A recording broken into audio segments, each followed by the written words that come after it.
I'm Baron Beesores, and this is your beekeeping podcast.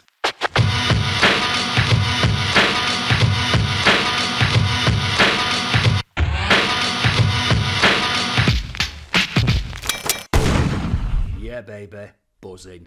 Hi all, I hope we're all social distancing and sticking to the guidelines, and we're all well. Right, I have had numerous emails, firstly asking why I've not put any more podcasts out, and we'll get to that reason at the back end of this upload. It's nothing sinister, it's just that I needed it to work hand in hand with something what I'm trying to do.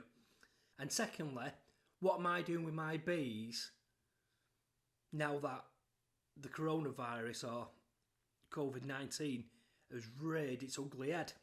Now, before I start, let's have a disclaimer. This is what I've opted to do and I'm choosing to do. I'm not telling you to do it. Always what I'm putting out there is what I'm doing with my colonies.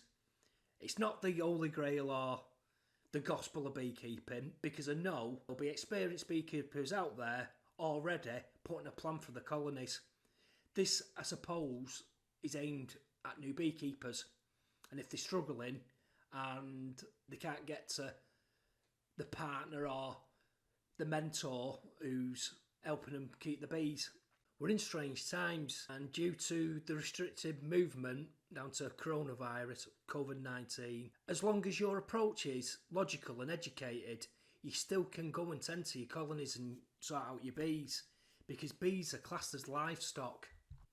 The problem people are having, and it's not the experienced beekeeper with the newbie, is more often than not, they go down to the colony with their mentor or an experienced beekeeper, and they pop open the hive and they'll point them in the right direction.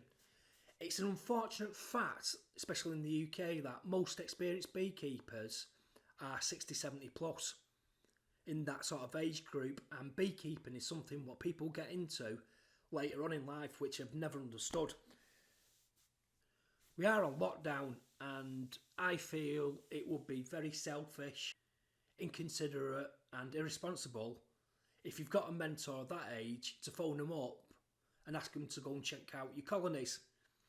This virus is really unforgiving. Now's the time to grab the bull by the arms and learn from your mistakes and try new things within your hive and understand what's going on.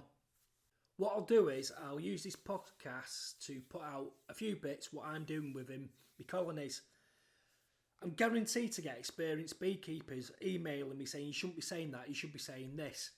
Like I said at the start of this podcast, this isn't the Holy Grail or the gospel of beekeeping. This is stuff what I'm prepared to do. Because the fact of the matter is, if you think we're in a bee crisis already, it's only going to get worse.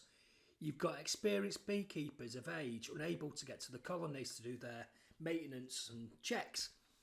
Where I stand on this is I've sort of written off this season. I've not totally written it off, but when the virus was quite apparent, it was in the forefront of my mind to make a plan of attack for next season, so I've got a chunk of bees to get me going. I'm fortunate enough to have my colonies on sites where I've got access to and they're secluded. So when I decided to get into beekeeping, I had a 10-point checklist, and near the top of that was secluded and away from the public, and I get into reasons for that in another podcast. So you might say, why am I putting this podcast out? Your colonies are secluded, they're accessible, if they're thriving you should have no problem at all. Well, there might be a time where I'm unable to get to the colonies for whatever reason, and especially if this virus gets any worse. In fairness, I am erring on the side of caution, but I do understand if I want a decent season next season, however desperate it may seem, I need a plan of attack. First thing I've done on one of my sites, and I know it's overkill for this time of year, is use a fondant. Now, fondant comes in a block and it's basically cake icing, it's concentrated sugar. This method will suit a newbie who's reluctant at cracking open the colony without their mentor or someone being present. It's dead easy. Once the fondant's in, you put everything back together, jobs are good, and then it's as and when. So what do? You get your block of fondant, you put it on top of your brew frames, Then on top of your brood box, you'll either use an egg riser or a frameless super, put your crown and roof back on, and that's it, you're done. The other method is using a feeder at the top of the crown board with sugar syrup. But what you've got to bear in mind with this method is if you've got a super or two supers on top of your brood box and the girls bring it down to super, you won't be able to sell your honey. The reason why I've given this technique out first is over the next 6 to 8 weeks, we are going to get some really bad weather. And if things carry on the way they are doing with the virus, I can see more and more people struggling to get to their apiaries and sort out the colonies. So even though this method isn't ideal, on the plus side of things, the girls are getting fed, and when you eventually go back to your colony, you've got some bees to work with. The next thing I'm going to do, or in the process of doing, and I know I'm going to get pelters of experienced beekeepers and emails saying what you're doing that for, is combining colonies at an early stage. Right, let's get into it. I manage my apiaries and have a certain level of expectation from each and every colony what I've got. And if I see or what I consider is going to be a problem down the line, I tend to react. I'm not prepared to let nature take its course or wait any amount of time just to find out, well, actually, you was right, you should have done something about it. This process has served me well so far, and it does reinforce strength in numbers. So I will, even at an early stage, nip it in the bud and take my chance. I'm not the sort of person that turns up to the apiary every 6 to 7 days to crack open a colony to see what's going on. I need to know what's going on with every single colony what I've got, so I can make a decision if needs be. Now, I have spoken to quite a few beekeepers about this, and everyone's entitled to their own opinion, and I'm not going to knock or slate anyone who disagrees with me. Some think I'm reacting too quickly, others understand the method behind the madness, and there's quite a few who have not considered it. Also to take into consideration, there's quite a few variables to sling into the mix, like the position of the hive, where they're getting the food source from, and is there robbing amongst the colonies? The list is endless. All's what I can say, this process works for me, and what's good enough for one beekeeper, another beekeeper isn't going to entertain. We've all got our little tweaks and our little plans and strategies we try and put into play to give us strength amongst the colonies. Now, if you've got an opinion on this, don't forget the email address. It's beekeepers@yahoo.com. Drop me an email and let me know your thoughts.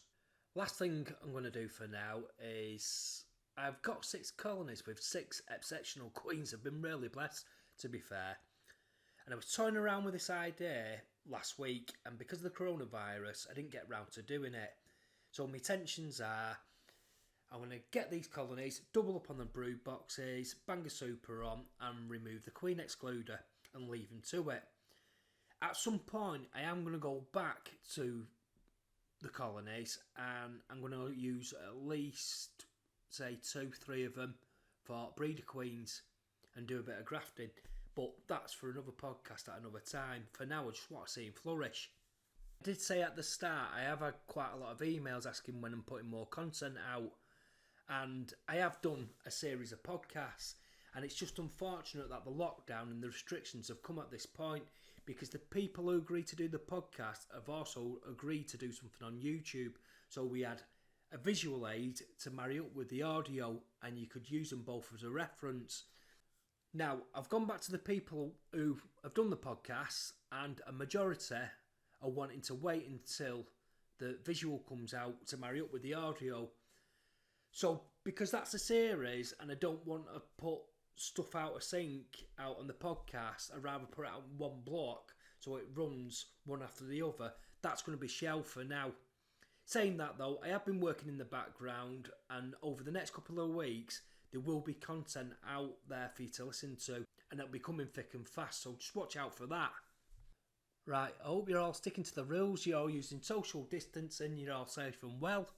If you are unsure about dipping into your hive, rather than phone someone up and potentially putting them at risk, please use the fondant method.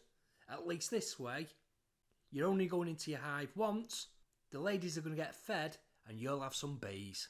Follow me on Twitter at Beesores. Thanks for listening.